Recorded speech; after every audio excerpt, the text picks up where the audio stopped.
भीषण होते हैं। अब यहाँ रावण के अत्याचार का वर्णन किया गया है। रावण ने किस प्रकार अत्याचार किया।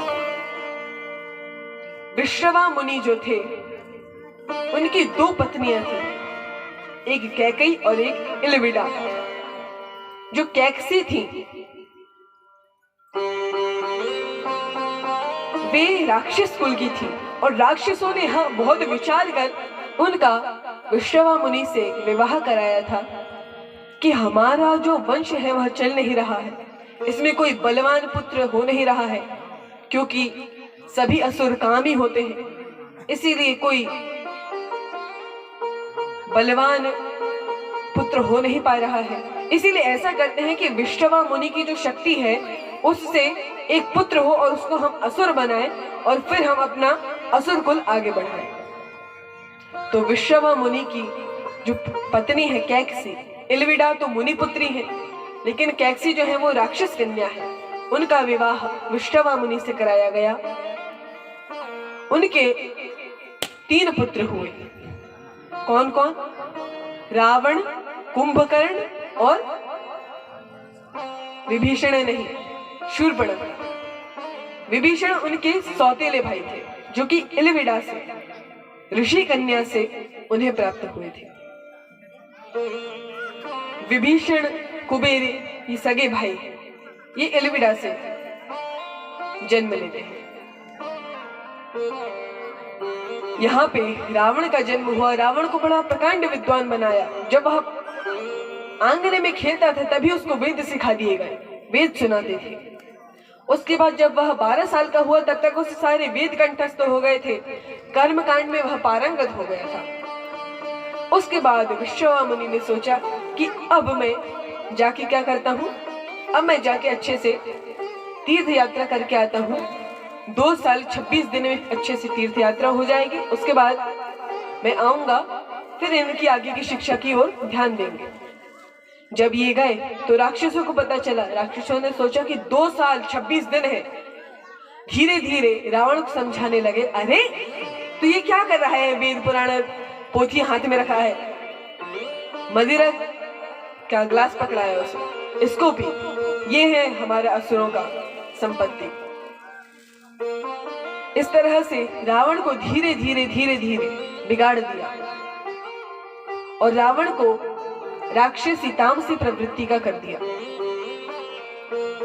उसके बाद जब विश्रवा मुनि लौट के आए तो रावण को भी अपने पिता से बहुत प्रेम था, भले ही वह बिगड़ गया था, संगति के कारण बिगड़ गया था।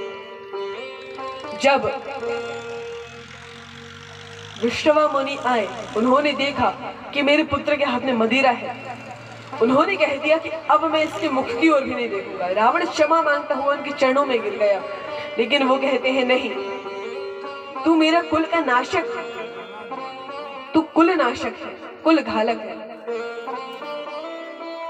इसीलिए अब से तू मेरा पुत्र नहीं है, अब तू मेरे पास आना भी मत। फिर वह असुरों के पास ही रहा और आसुरी प्रवृत्तियां ही सीखा। इसीलिए वह प्रकांड विद्वान भी था पिता के कारण, लेकिन तामसी प्रवृत्ति का हो गया संगति के कारण। यहाँ रावण ने अत्याचार किया। पहले रावण, कुंभकर्ण और विभीषण तीनों भाई ब्रह्मा जी की कठोर तपस्या करते हैं। रावण ने यह वर मांगा कि मैं किसी से मरूं ना।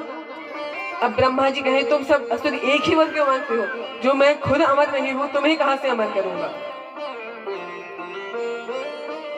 तो उसने कहा कि मैं केवल बंदर या मनुष्य के द्वारा ही मारा जाऊं और किसी योनि के द्वारा नहीं, क्योंकि उसने सोचा कि ये मनुष्य और बंदर तो मेरा खाना पीना है, ये थोड़ी ना मुझे मार पाएंगे, इसीलिए इनके द्वारा ही मरूं और किसी के द्वारा ना मरूं। तो यह जैसे ही उसने वरदान प्राप्त किया, कुंभकर्ण ने यह मांगना चाह रहा था कि 6 महीने खाता रहूं और 1 दिन सोऊं, लेकिन यदि वो ऐसा करता तो सृष्टि में किसी के लिए अन्न बचता ही नहीं। इसीलिए सरस्वती जी उसके मुख पे आ गई और उन्होंने उसकी वाणी पलट दी कि 6 महीने सोऊं और 1 दिन खाऊं, 1 दिन जगूं। इस प्रकार से उसने यह वरदान मांगा। विभीषण जी ने भगवान की भक्ति प्राप्त करने का वर मांगा अब यहाँ रावण और कुंभकर्ण ने पूरे ब्रह्मांड में सभी को कष्ट पहुंचाना प्रारंभ कर दिया। देवता दुखी हो गए। उसने देवलोक को जीत लिया, सभी लोगों को जीत लिया। मेघनाद, कुंभकर्ण, इन सब की सहायता से वह देवताओं को जीत लेता है और उसने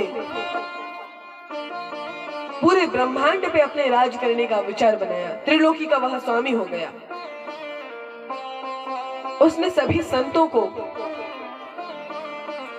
यज्ञ आदि करने में बाधा पहुंचाने का संकल्प कर लिया।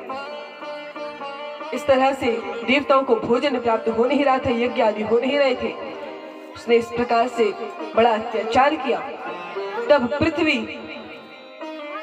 देवताओं के सहित